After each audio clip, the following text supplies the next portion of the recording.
Text messages reveal that law enforcement had flagged the would-be Trump assassin as suspicious at least 90 minutes before he shot the former president.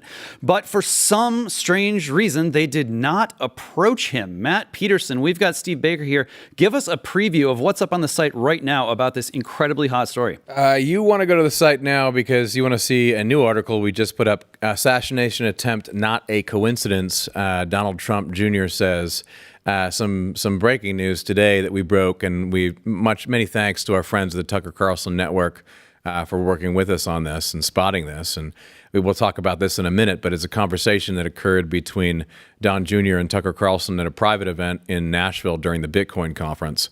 But before that, there was some amazing news from Senator Ron Johnson that really just boggles the mind. Steve? Well, it boggles the mind, but it also confirms some of the earliest reporting that we've done here at Blaze Media. We were very fortunate to have sources on the ground on the evening of July 13th, as well as the next morning before the Secret Service gag order went into effect, which basically told all of their operatives on the ground, all of their agents, to not even speak to their wives, not to speak to other agents that weren't there.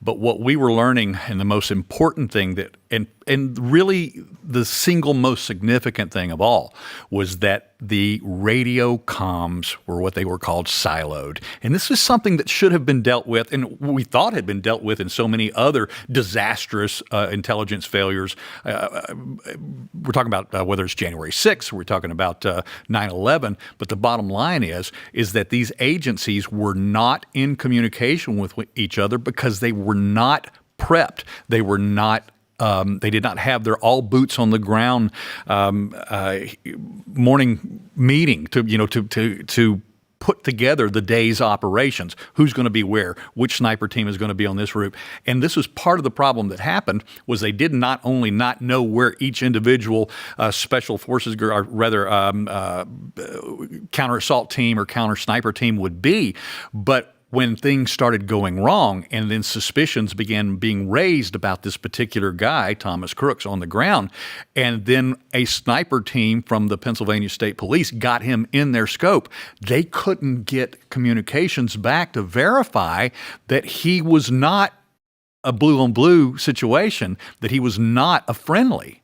And so it was during those moments of deconfliction, because they did not have Secret Service was not in communication with Pennsylvania State Police. They were not in communication with the other county law enforcement agencies there or local. And as a result of that, that allowed the first shot to be fired by Thomas Crooks. So just to underscore the severity of what's going on here, the reason why they couldn't talk to each other, the reason why these things were siloed, those messages had to go up the chain, right? To some kind of central clearinghouse. You know, you almost think of like the old school like telephone operators plugging the thing. Who was collecting those messages, and then whose responsibility was it to get it back down to Secret Service? Well, that's what the senators are trying to find out right now in these hearings, because what should have happened is that the individual command centers, we know that Secret Service had a command center. We know that one of the local law enforcement agencies, county, had a command center. And what they're supposed to do, basically, it's probably not the proper way or the technical way to put it, but they should have cross-pollinated each other's command center. If they're not on a common or universal channel on the same radio frequency, then they have to have somebody from each agency in each command center with each group communicating so that they can hear what's going on and as close to real time as possible. So when we see these snipers behind President Trump on the roof, they're behind the stage, and they seem to obviously have this individual scoped 130, 150 yards away, whatever it was, they couldn't pull the trigger because they had been told earlier in the morning that there would be a friendly counter sniper team on that exact roof. So when they saw a shooter with a rifle, they didn't know what to do. I just want to emphasize something here. I mean, the idea that the Secret Service receives a photo of the shooter taken by a counter sniper at 5:14 p.m. This is in this article. And despite he's spotted by law enforcement, right? They get the photo. I think it only goes to the command center at 5:55 p.m., 16 minutes before Crooks fires the shot. And then what really was shocking is that the Secret Service, according to what we know, only acquired the assassin in their sights after that first shot was fired. Is that correct? That's correct. The actual Secret Service sniper, who was actually a team specialist, was 4.5 football fields away. He had to swing. We are told this directly by our sources on the ground. We knew this. We actually knew this on the evening of the 13th. Blaze Media did. But we know that he had to swing his rifle around in response to the gunfire that he was hearing, had to acquire the target. It took him quite a bit of time. That's why essentially he was the last shot. And he executed the shot that, Trump called the 1 in a million from much, much further away than what everybody thought. Yeah, really an astonishing exhibition of raw competence in an environment that seems to, any way you slice it, there's definitely incompetence going on there. But is there more? I mean, we've asked this question before. We're going to keep asking it till we get some answers, right? Well, one of the things that everyone should know is that there was unbelievable incompetency that day. Layers upon layers upon layers of incompetencies and professional failure by the Secret Service. The most competent of all of those groups that are there from their various divisions are the people on the counter assault teams and the counter sniper teams. That's a completely different, animal, as we would say. And that's why once he was able to acquire the target, even though he didn't have it in his earpiece, once he was able to acquire, he was able to make that successful shot. All right, let's take a listen to some of that audio we've got here. This audio clip from Donald Trump Jr. and speaking to Tucker Carlson. Let's take a listen. I don't honestly think that the guys at the Secret Service, many of who I know and respect, magically left an entire roof unguarded where a guy with a rifle could get there for 20 minutes within 150 yards. Like that doesn't happen, right? That's not being a conspiracy theorist. You're a freaking idiot if you think that just happened by coincidence. Speaking for probably, I think at this point, quite a large number of Americans, first time that a member of the Trump team, I think, especially the Trump family, has come out and said this kind of thing. Do you think we're going to hear more of this kind of rhetoric, more of these kinds of questions being raised from the family and the campaign itself? I have a very, very difficult time even going where we're about to go with this discussion. I'm the guy at Blaze Media who spends half of his time dismantling the conspiracy theories, whether we're talking about January 6th or we're talking about J13 now. It's dismantling the idea of 4 different shooters. Yes, there were 4 different shooters, as a matter of fact, but 3 of them were law enforcement. How about that? The problem with allowing yourself to go down the conspiratorial path, as we know, as a news organization, is we open ourselves up to incredible, criticism and the diminishment of our own quality of news. But we do have an incredible amount of sources from agencies, or we should say special operatives that have worked in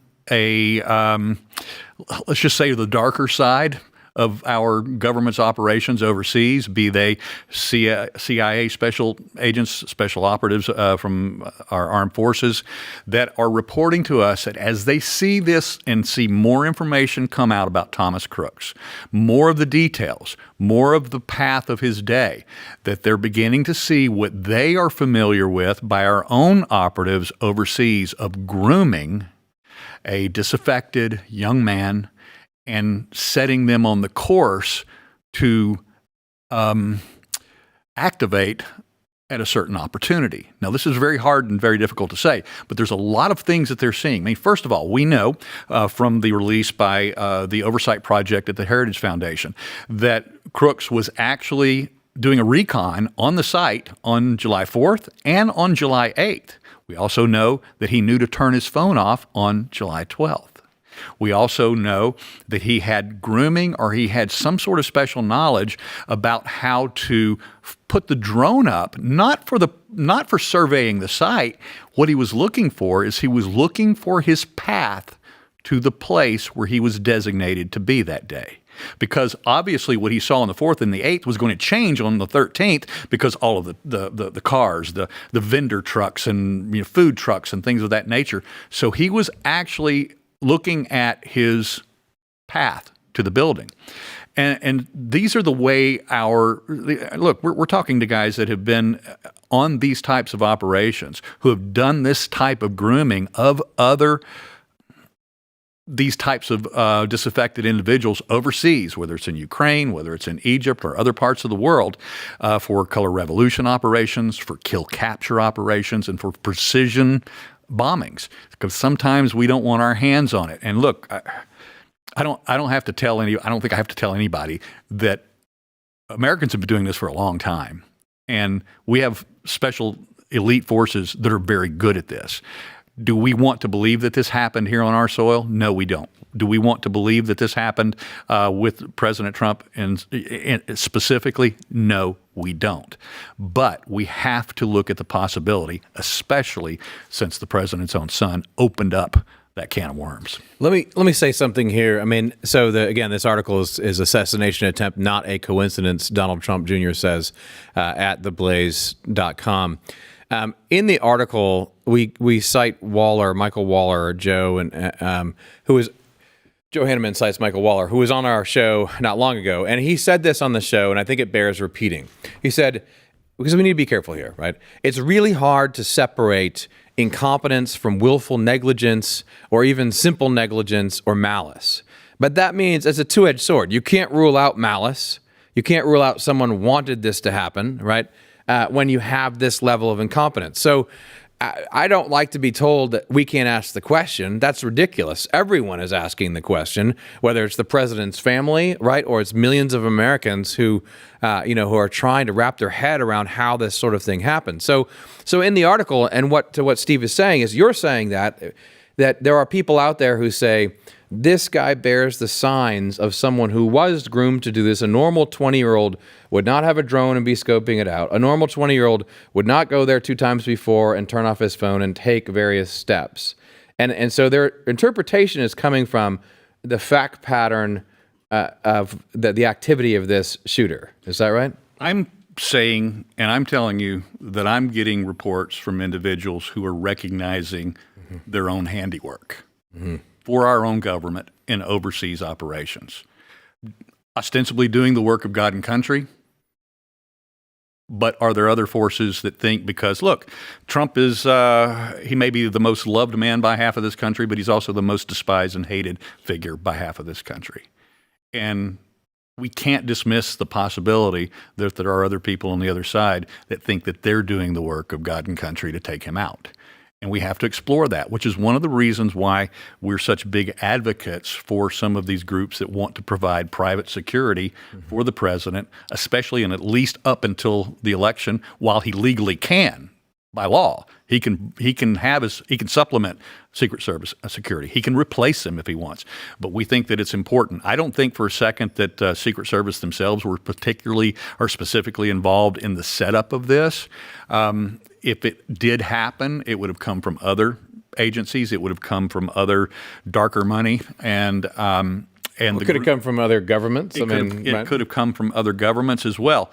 And again, we should emphasize, we don't know that this happened. We're not saying that it did. We're saying that while we're looking at incompetencies, we have individuals coming directly to us and saying, I've worked in government in special operations for 30 years. I've seen incompetency. I've seen incompetency upon incompetency, and this goes beyond incompetency.